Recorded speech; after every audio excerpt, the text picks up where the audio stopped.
So welcome to my site, everybody. My name is Paul Smyers. I'm a real estate agent in the beautiful state of Virginia in the Shenandoah Valley, and I made another video about what you must do to prepare your home for sale. It has a lot to do with staging and presenting the right appearance.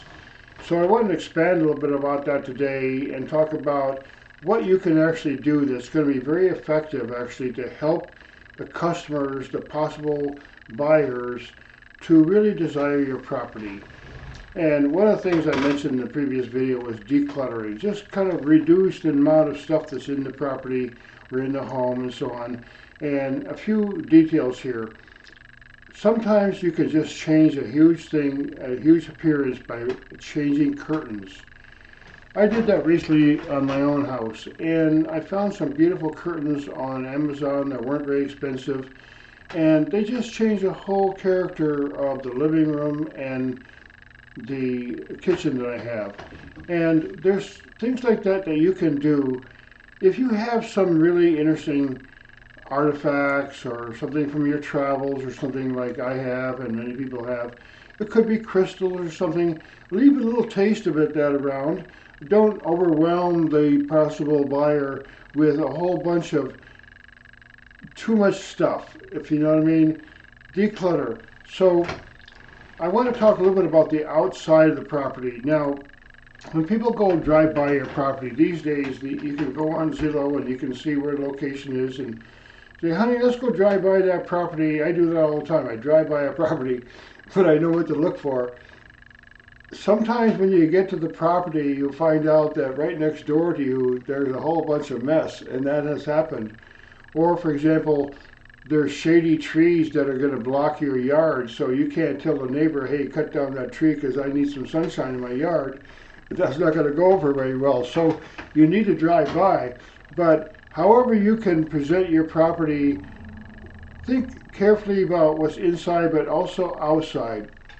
Walk around the outside. Are there shrubs close up to your foundation that are causing a problem and just growing out of control? And are there weeds everywhere? What about the gutters? Gutter cleaning is a very simple and necessary process. You need to do that regularly to have, good water flow off the roof of your house. So I suggest at least clean the gutters out. There's a lot of different ways you can do that. Go online and learn that, or you can hire a professional. So the gutters are really important. The landscaping around is very important. Sometimes you see these patios, whatever, and they're nice, but the stones have gotten out of place. If you just straighten the stones a little bit, maybe put a little fill sand in there, make it a little bit more attractive. A fenced yard is a very important thing. A lot of people love to have a fenced yard for their small dog or their children and so on. If you have an area of property that has a fence, make sure the gate's fixed up and everything, the latch is good, the door swings open and everything, so that people can think, okay, this is I need this fenced area for my children and so on. So things like decks, the railings on decks, you can sand them down yourself, you can stain them yourself. You don't need to call in a heavy-duty professional necessarily on any of these jobs. You can do a lot of it yourself.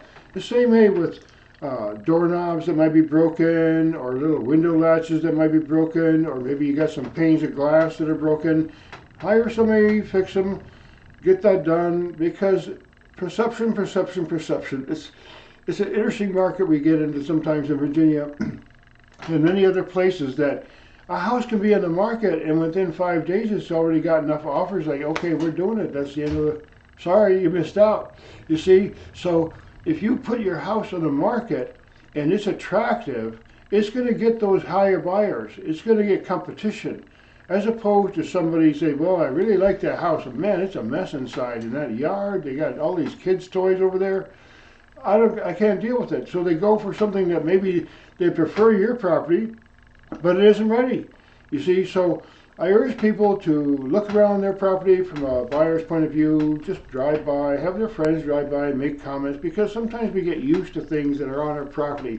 Oh, I know that sandbox is already there, I just ignore it, but the buyer who's going to come by and say, man, they got that ugly ass sandbox out in the backyard, and it's causing a lot of problems, and it's running down and so on, and I don't want to have it. So things like that, it may be a little bit silly, but walk around your property from the point of view of a possible buyer and look at it really honestly, and have your friends and family also give you a private, honest opinion about the appearance of your house.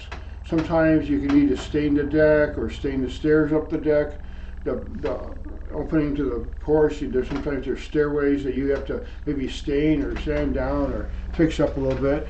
So I appreciate any comments. I make these videos short for a reason, so they're easy to digest, and I want to encourage people who are selling their house to have the most success by looking at some of the things from the point of view of the buyer. And thanks again for listening. If you like and share, I really appreciate it. Thanks.